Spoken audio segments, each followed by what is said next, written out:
Middle east में महायुद्ध का आज 29वां दिन है। दोनों ओर से लगातार हमले जारी हैं। इजरायल के कब्जे वाले वेस्ट बैंक शहर पर ईरान ने क्लस्टर बम वाली मिसाइल से हमला किया है। देर रात वेस्ट बैंक में सायरन की आवाजें सुनाई दी। यह घटना तब हुई है जब इजरायली सेना ने चेतावनी दी थी कि ईरान की ओर से इजरायल पर हमला होने वाला है। इसके बाद इजरायल के कब्जे वाले इस इलाके के आसमान में एक मिसाइल दिखाई दी जो देखने में क्लस्टर बम वाली मिसाइल लग रही थी। ये देखिए आप, ये वही वीडियो आपको हम दिखा रहे हैं। इजरायल के कब्जे वाले वेस्ट बैंक पर हमला हुआ है। ईरान ने क्लस्टर बम का इस्तेमाल यहां पर किया। देर रात तक वेस्ट बैंक में ऐसी ही सायरन की आवाजें सुनाई दी। इजरायल की खुफिया एजेंसी ने पहले ही अलर्ट किया था इसको लेकर कि हमले से किसी तरह का कोई नुकसान अभी तक वहां नहीं हुआ है। ये इजरायल की ओर से भी कहा गया है। इजरायल की जो खुफिया एजेंसी है उसने पहले ही अलर्ट कर दिया था कि इस तरह का हमला ईरान की ओर से किया जा सकता है, लेकिन कोई नुकसान इसमें नहीं हुआ है। ये इजरायल की ओर से जानकारी साझा की गई है।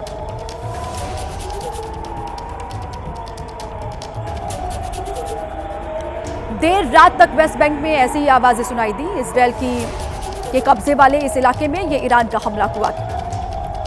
ईरान का इजरायल पर लगातार हमला जारी है। ईरान ने कई इजरायली शहरों में बमबारी की है। ईरान ने तेल अवीव पर हमला किया। बड़ी खबर आ रही है क्लस्टर बम के। तेल अवीव पर क्लस्टर बम से हमला किया गया। एक साथ कई मिसाइलों से हमला हुआ है। तेल अवीव पर यह हमला ईरान की ओर से किया गया है। बड़ी खबर आपको हम बता रहे हैं। क्लस्टर बमों का इस्तेमाल यहां पर भी किया गया। तेल अवीव को किस तरीके से दहलाया गया है ईरान की ओर से, ये उससे भी बड़ी खबर है। एक साथ कई मिसाइलों से यह अटैक हुआ है।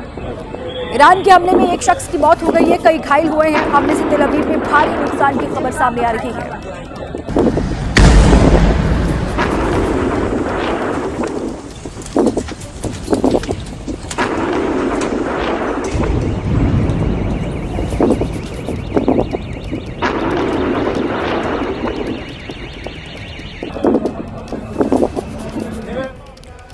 ईरान इजरायल युद्ध से जुड़ी बड़ी खबर आपको बता दें। ईरान के परमाणु केंद्र पर इजरायल की एयर स्ट्राइक हुई है। यूरेनियम प्रोसेसिंग फैसिलिटी को निशाना बनाया गया है। ईरान के यज़्द में यूरेनियम प्रोसेसिंग फैसिलिटी पर यह हमला हुआ है। बड़ी खबर आपको हम दे रहे हैं। ईरान इजरायल युद्ध का आज 29वां दिन है और ये बड़ा अपडेट निकल करके सामने आ रहा है। ईरान के परमाणु केंद्र पर इजरायल ने हमला किया है।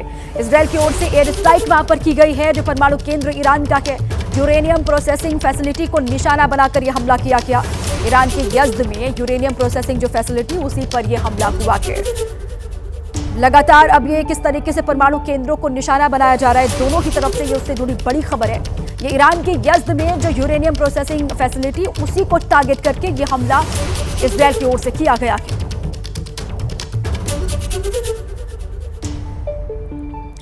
ईरान से युद्ध के बीच अमेरिकी राष्ट्रपति डोनाल्ड ट्रंप ने फिर नया दावा किया है। ट्रंप ने कहा कि हमने ईरान पर हमला किया जिसका असर ईरान पर इतना बुरा पड़ रहा है कि अब वो कोई भी बातचीत कर लेगा। उन्होंने कहा कि ईरान डील करने के लिए बेताब है। उन्होंने कहा है कि ईरान डील करने के लिए गिड़गिड़ा रहा है इस वक्त, लेकिन उन्हें स्ट्रेट ऑफ हॉर्मुज, जिसको उन्होंने कहा एक बार कि स्ट्रेट ऑफ ट्रंप खोलना होगा, मेरा मतलब है कि स्ट्रेट ऑफ हॉर्मुज को खोलना होगा। ये ट्रंप की ओर से बात कही गई। उन्होंने कहा कि उन्होंने जानबूझकर स्टेट ऑफ ट्रंप बोला है। ट्रंप ने एक बार फिर जीत का दावा किया है इस युद्ध में। ईरान को लेकर ट्रंप का ये नया दावा, ईरान डील करने के लिए गिड़गिड़ा रहा है इस वक्त। ये ट्रंप की ओर से कहा गया ईरान को स्टेट ऑफ हॉर्मुज खोलना ही होगा। स्टेट ऑफ हॉर्मुज को स्टेट ऑफ ट्रंप भी उन्होंने एक बार बता दिया और उन्होंने फिर कहा कि ये कोई गलती नहीं है, मुझसे गलती नहीं होती, मैंने जानबूझकर इसे स्टेट ऑफ ट्रंप कहा है। ईरान में अमेरिका जीत रहा है, ये ट्रंप की ओर से दावा किया गया। Now, and it'd be great if we could do something, but they have to open it up. They have to open up the Strait of Trump. Hormuz. Excuse me I'm so sorry. Such a terrible mistake. The fake news will say he accidentally said. No, there's no accidents with me. Not too many. Madhya Pradesh के CM Mohan Yadav ने petrol diesel पर केंद्र की excise duty कटौती की सराहना की है। उन्होंने पीएम मोदी की तारीफ करते हुए कहा, खाड़ी देशों में जारी तनावपूर्ण और युद्ध के माहौल के बीच प्रधानमंत्री नरेंद्र मोदी ने एक महत्वपूर्ण और दूरदर्शी निर्णय लिया है। उन्होंने एक्साइज ड्यूटी में कमी कर यह सुनिश्चित किया है कि देश में पेट्रोल और डीजल की कीमतें न बढ़े और रिफाइनरियां अपना उत्पादन सुचारू रूप से जारी रख सके। केंद्र का यह फैसला जनहित में लिया गया फैसला है। मध्य प्रदेश के मुख्यमंत्री मोहन यादव ने तारीफ की है पीएम मोदी के फैसले की मोहन यादव ने पीएम मोदी की तारीफ की। तेल पर एक्साइज ड्यूटी में कटौती का स्वागत किया है। मिडिल ईस्ट में तनाव के बीच पीएम का दूरदर्शी फैसला है और एक्साइज ड्यूटी में कटौती जनहित में लिया गया फैसला है और इससे आम लोगों को राहत मिलेगी, उनका बोझ नहीं बढ़ेगा, उनमें भार नहीं बढ़ेगा। ये फैसला केंद्र की ओर से जो लिया गया है उसकी तारीफ की है मोहन यादव के इस युद्ध के माहौल में माननीय प्रधानमंत्री श्री नरेंद्र मोदी जी द्वारा भारत सरकार के द्वारा तेल रिफाइनरियों पर अपनी पॉलिसी के बलबूते पर मार्केट में डीजल पेट्रोल के दाम न बढ़े और रिफाइनरियां अपना उत्पादन सरलता सहजता से करती रहे, एक बड़ा निर्णय किया गया। उनने एक्साइज ड्यूटी घटा करके हमारे यहाँ पे अपने इस देश के अंदर पेट्रोल डीजल की उपलब्धता पर्याप्त रहे और उपभोक्ताओं पर पेट्रोल डीजल की दाम के ऊपर ज्यादा लोड न पड़े। ऐसे माहौल में जब वैश्विक स्तर पर डीजल पेट्रोल के दाम बढ़ रहे हैं, ऐसे में भारत के उपभोक्ताओं का ये हित संरक्षण करने के लिए तेल कंपनियों को व्यापार व्यवसाय की भी उपलब्धता रहे और हमारा मार्केट भी डीजल पेट्रोल की कीमत में कोई वृद्धि नहीं हो, ये बड़ा निर्णय है। मैं माननीय प्रधानमंत्री जी का इस बड़े निर्णय के लिए और रामनवमी के खास अवसर पर जनता को ये मदद करने के लिए जिस भाव से उनने निर्णय लिया, मैं बधाई देना चाहता हूँ। हमारे यशस्वी प्रधानमंत्री की इस नीति से हमारे पेट्रोल डीजल के दाम नहीं बढ़ेंगे। और इसी बीच एक बड़ी खबर आपको बताएं, हॉर्मुज को लेकर अमेरिका को ईरान की धमकी। हॉर्मुज स्ट्रेट पर हमारा पूरी तरीके से नियंत्रण है, ये ईरान की ओर से कहा गया है। इजरायल अमेरिका पर और तेज हमले होंगे, दुश्मन के ठिकानों पर हमले जारी रहेंगे, ये ईरान की ओर से एक बार फिर से धमकी दी गई है अमेरिका और इजरायल को। हॉर्मुज को लेकर ये बयान बहुत अहम ईरान का हो जाता है। ये कहा है ईरान ने कि हॉर्मुज स्ट्रेट पर हमारा पूरी तरह से नियंत्रण है। इजरायल अमेरिका पर जो हमले हो रहे हैं वो आने वाले दिनों में और भी ज़्यादा तेज़ होंगे और भी ज़्यादा घातक होंगे। दुश्मन के ठिकानों पर हमले जारी रहेंगे, ईरान की ओर से कहा गया है।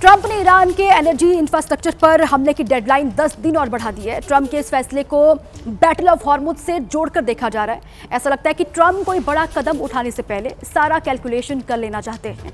इसके पीछे है उनका एक बहुत बड़ा डर, आपको दिखाते हैं। Like, oh, I want to make a deal. They are begging to make a deal, not me. They're begging to make a deal.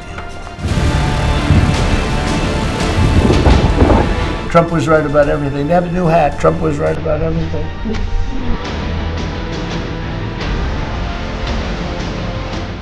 Trump के दिमाग में क्या प्लान चल रहा है? ट्रंप ने 10 दिन का वक्त क्यों लिया? क्या ट्रंप ईरान के हमलों से डरे हुए हैं? क्या ट्रंप टाइम बाय कर रहे हैं? क्या ट्रंप के दिमाग में हॉर्मुज कंट्रोल का प्लान है?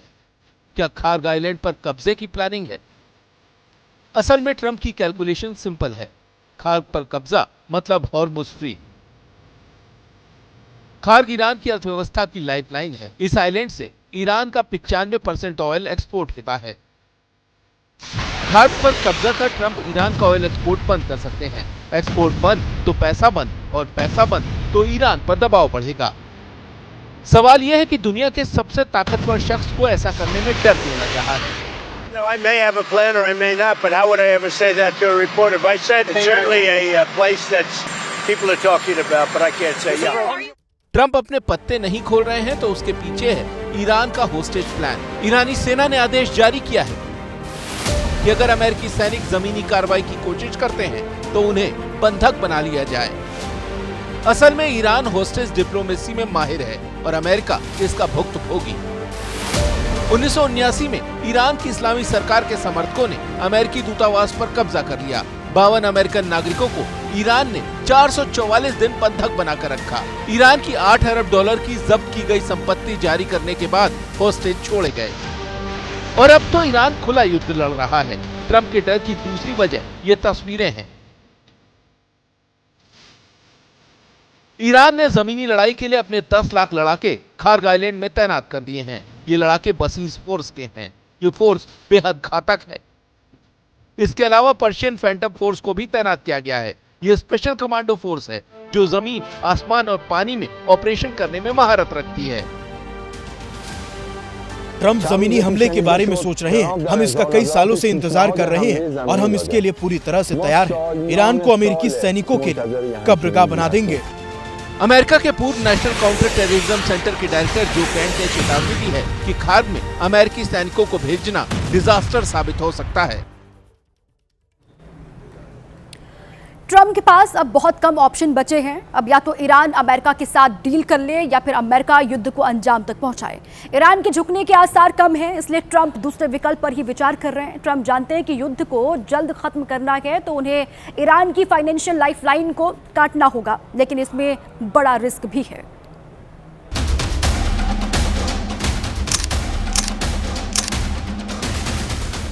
खार्ग आइलैंड, वो द्वीप जिस पर इस वक्त ट्रंप की नजर है। हवा के जरिए वो ईरान की इस ताकत की कमर तोड़ने की कोशिश कर चुके हैं, लेकिन एयर ऑपरेशन में खतरा पूरे ऑयल इंफ्रास्ट्रक्चर के खत्म होने का है। ऐसे में अब ट्रंप के पास सिर्फ ग्राउंड ऑपरेशन का विकल्प बचा है और ट्रंप जिस तरह डेडलाइन बढ़ा रहे हैं उससे ऐसा लगता है कि वो कुछ बड़ा प्लान कर रहे हैं और इसके संकेत भी मिल रहे हैं। यूएस ने 82वीं एयरबोर्न ब्रिगेड को मिडिल ईस्ट भेजा है। यह सबसे तेज और एलिट रैपिड रिस्पांस फोर्स है। 2000 पैराट्रूपर्स मिडिल ईस्ट पहुंच चुके हैं। 5000 मरीन्स को भी युद्ध में उतार दिया गया है। ट्रंप 10,000 और ग्राउंड ट्रूप्स भेजने पर भी विचार कर रहे हैं। ऐसा लग रहा है कि ट्रंप ग्राउंड ऑपरेशन का मन बना चुके हैं, लेकिन इसके लिए उनके पास दो विकल्प हैं। ट्रंप खार्ग में पैराट्रूपर्स के जरिए हमला करवा सकते हैं, लेकिन इसमें बड़ा रिस्क हो सकता है क्योंकि खार्ग को लेकर ईरान बेहद सतर्क है। उसने अपने शोल्डर फायर्ड और surface to air guided missile system को इस द्वीप में तैनात कर दिया है, जो हेलीकॉप्टर को निशाना बना सकते हैं।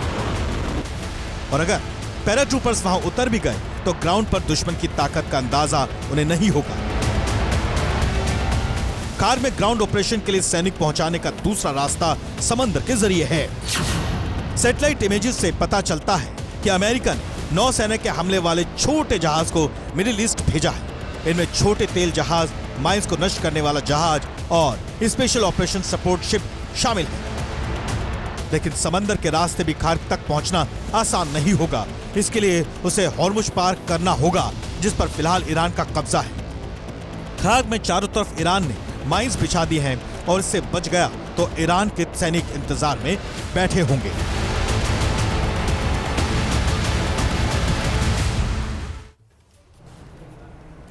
स्टेट ऑफ हॉर्मुज से अमेरिका और उसके मित्र देशों के जहाजों के आने जाने पर पूर्ण प्रतिबंध है, लेकिन डोनाल्ड ट्रंप ने इसी रास्ते से 10 जहाज तेल तोहफे में मिलने का दावा किया है, वो भी ईरान से। ट्रंप के दावे के मुताबिक जिन जहाजों से अमेरिका को ईरान ने तेल का तोहफा दिया है उन पर पाकिस्तानी झंडे लगे थे।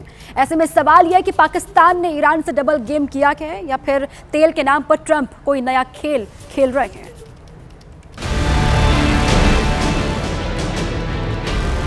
That are going right up the middle of the Hormuz Strait. 8 big tankers are going loaded up with oil right through.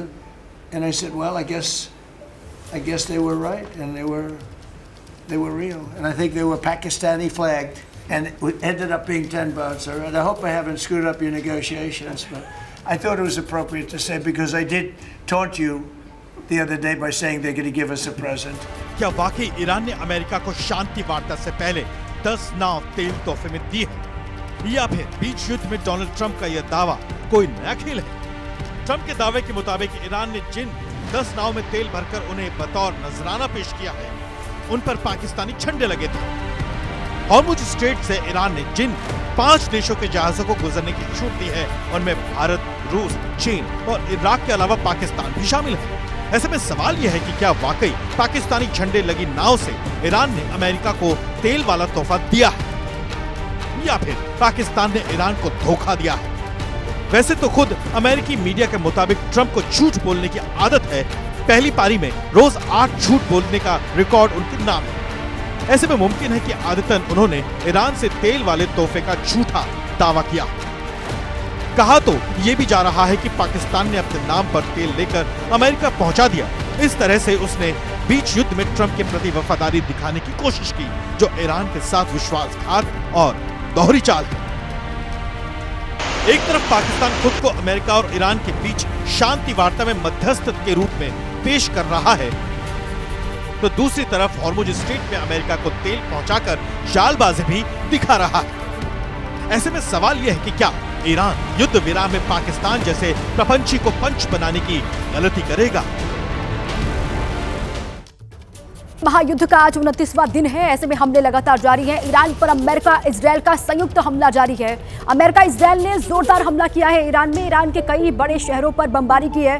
Tehran के कई इलाकों को निशाना बनाया गया है। इस्फहान शहर में भी कई जगहों पर हमला हुआ है।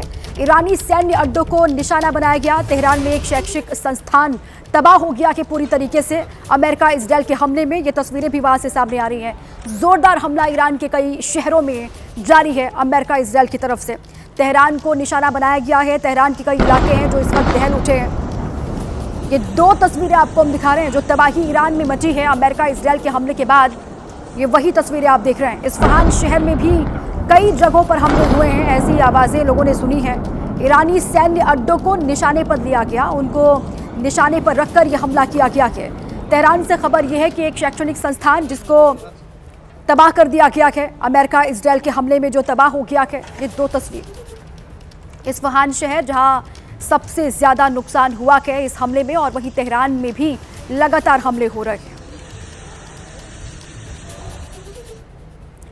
अमेरिका ने ईरान की सैन्य कमर तोड़ने के लिए अपने सबसे शक्तिशाली बंकर बम को लॉन्च किया। अमेरिका के इस हमले में ईरान के कई अंडरग्राउंड सैन्य ठिकाने तबाह हो गए हैं।